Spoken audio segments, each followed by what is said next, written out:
परी अपने अल्हड़ अंदाज में झूमती झामती शुभम के सामने आकर खड़ी हो गई। सफेद गहरे गले का गाउन, छोटे से हीरे का पेंडेंट, लटकने वाले हीरे के मैचिंग ईयरिंग, ऊंची पोनी में गुंथा बोशेप का क्लचर जिसके आगे के भाग में हीरा जड़ा था, और हाथ में खूबसूरत सजावटी ग्लव्स। आज तो मैं सचमुच की परी लग रही हूँ न। उसने अपनी शोख निगाहें शुभम की ओर डाली और उसके बिल्कुल नजदीक आ गई। शुभम थोड़ी देर तो उसे एकटक देखता रहा। वो सुंदरता सचमुच इस दुनिया की नहीं लग रही थी, पर जल्दी ही उसने अपनी नजरें जबरन हटाकर रुखाई ओढ़ ली। इतने महंगे कपड़ों और एक्सेसरीज के साथ सुंदर लगना कोई बड़ी बात नहीं। परी भी कब उसे छोड़ने वाली थी। मतलब सुंदर तो लग रही हूँ, इतना तो मानते हो न। फिर वो शरारत से इठलाते हुए नाटकीय अंदाज में बोली, किस पत्थर दिल से प्यार किया है मैंने। कल मिनी स्कर्ट पहनी तो तुम कह रहे थे कि कपड़ों की कमी पड़ गई है या पैसों की, जो इतने कम पहने हैं, और आज मुझे ऑफिस के लिए देर हो रही है। वो रुखाई से परी की बात काटते हुए निकल गया। पीछे से परी अपने उसी नाटकीय अंदाज में चिल्लाई, पर मुझे कोई जल्दी नहीं है। एक न एक दिन तुम मेरे पास आओगे जरूर। सच्चा प्यार चुंबक की तरह होता है, याद रखना। क्या करे इस लड़की का। शुभम सिर ठोकता हुआ ऑफिस जाने वाली बस में बैठा सोच रहा था। उधर परी भी अब शुभम की इस बेरुखी से अंदर तक आहत होने लगी थी। वो भी सोच में डूबी थी। परी शुभम की स्कूल की दोस्त थी। पढ़ाई में, कोकरिकुलर एक्टिविटीज में, स्वभाव में एक जैसे होते हुए भी उनके बीच फासले थे। परी अपनी खूबसूरती, गेम्स में कुशलता और अदाओं के कारण बच्चों के बीच बहुत पॉपुलर थी, पर उसके लाए महंगे गिफ्ट मम्मी की सिरदर्दी बने रहते। परी जैसी खूबसूरत और अमीर लड़की का हर समय उसके आगे पीछे घूमते रहना साथियों के लिए ईर्ष्या बनी तो शुभम के लिए गर्व बन गया। वो पहले दूसरों की नजरों में, फिर खुद की नजरों में गर्लफ्रेंड बॉयफ्रेंड बन गए। धीरे धीरे शुभम परी की अदाओं, उसके प्रेम जताने के बेझिझक अंदाज का दीवाना बन गया। वे हाथों में हाथ लिए घंटों घूमते रहते। पार्क में बरगद के पेड़ के पीछे परी उसका इंतजार करती। अलग अलग आउटफिट्स में, अलग अलग स्टाइल में सजी परी को वो कुछ देर एकटक देखता रहता, फिर उससे लिपट जाता। उसकी उंगलियां परी के बालों से खेलती और होंठ चुंबन की ललक दबा न पाते। उन पलों में जैसे वक्त थम जाता और सारी दुनिया उनमें सिमट जाती। वे कुछ और बड़े हुए और उनका रिश्ता भी और बड़ा हो गया। परी की सुंदरता ही नहीं, उसकी अदाओं में भी कुछ ऐसा जादू था कि शुभम के होंठ उसके होठों से दूर नहीं होना चाहते थे। जब उसकी हथेलियां परी के गालों को थामती तो दोनों की आंखों में प्रेम की ललक और साथ होने की खुशी एक दूसरे को मुग्ध कर देती। फिर शुभम की हथेलियां परी के गालों से गर्दन पर फिसलती तो परी की सांसें गहरी हो जाती और शुभम सम्मोहित सा हो जाता। फिर हथेलियां कंधों पर से फिसलती हुई उसकी बाहों को सहलाती तो लगता सारी कायनात उसकी हथेलियों में आ गई है। परी को भी शुभम की कसमसाती बाहों और आंखों की तड़प में अपने वजूद के पूरे होने का एहसास होता।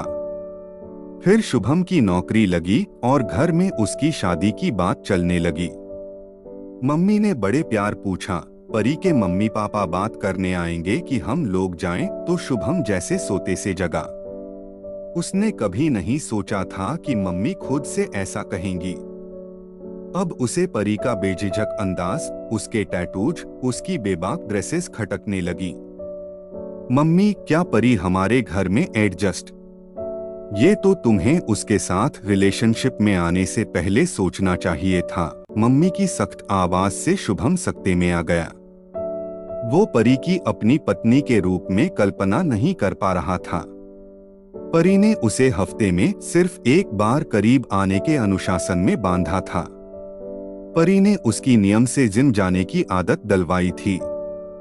परी की जबरदस्ती पर उसने वो कठिन नियमों वाली कोचिंग ज्वाइन की थी जिससे उसे ये नौकरी मिली। शुभम अब परी को बदलना चाहता था। लेकिन उसके समझाने पर परी ने अपना रहन सहन नहीं बदलने के बजाय तर्क जड़ दिया था, जो मेरे सुधार के लिए हो वो बदलाव तुम्हारे कहने पर मैं खुद में जरूर लाऊंगी, पर सिर्फ इसलिए कि पत्नी ऐसी नहीं होती ये कोई तर्क नहीं हुआ और बिना तर्क मैं कभी किसी की बात नहीं मानती। शुभम को तो जैसे बेरुखी ओढ़ने का बहाना मिल गया था। वो गर्लफ्रेंड थी और शुभम उसे हमेशा गर्लफ्रेंड ही बनाए रखना चाहता था। परी ने महसूस किया कि 2 आंसू उसके गालों पर ढुलक आए हैं। अचानक वो एक निर्णय के साथ उठ खड़ी हुई। उसकी उंगलियां टैब पर चल रही थीं। कुछ देर बाद शुभम परी का मेल पढ़ रहा था।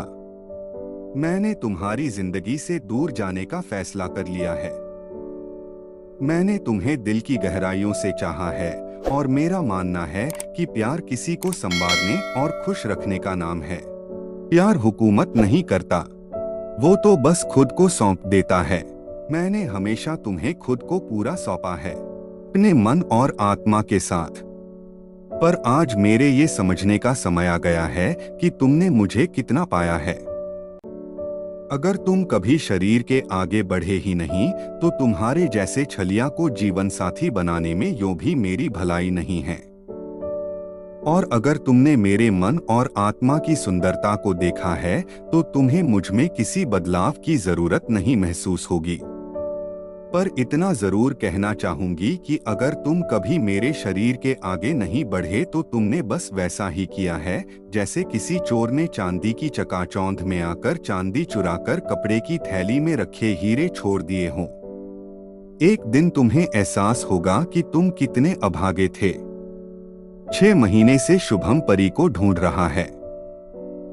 उसके घर नियम से जाता है कि शायद उसके मम्मी पापा उसका पता बता दें। उसे खोने के बाद शुभम को एहसास हुआ है कि उसने क्या खोया है। आज शुभम बेइंतहा रो रहा है। हाँ, मैं अभागा था। मैं तुमसे प्यार करता हूँ परी, बस एक बार मुझे माफ कर दो। तभी टैब घुनघुनाया और शुभम ने लपक कर उठाया। परी का मैसेज था, जिस दिन मुझे यकीन हो जाएगा कि तुम मुझे उतना ही प्यार करते हो जितना मैं तुम्हें करती हूँ, जिस दिन मुझे भरोसा हो जाएगा कि तुम्हारा शरीर जब मुझे चूमेगा तो तुम्हारे होंठ मेरी आत्मा तक पहुँचेंगे, मैं तुम्हारी जिंदगी में वापस आ जाऊंगी। शुभम ने टैब सीने से लगा लिया और आंसू पोंछते हुए बोला, वो दिन जल्द आएगा।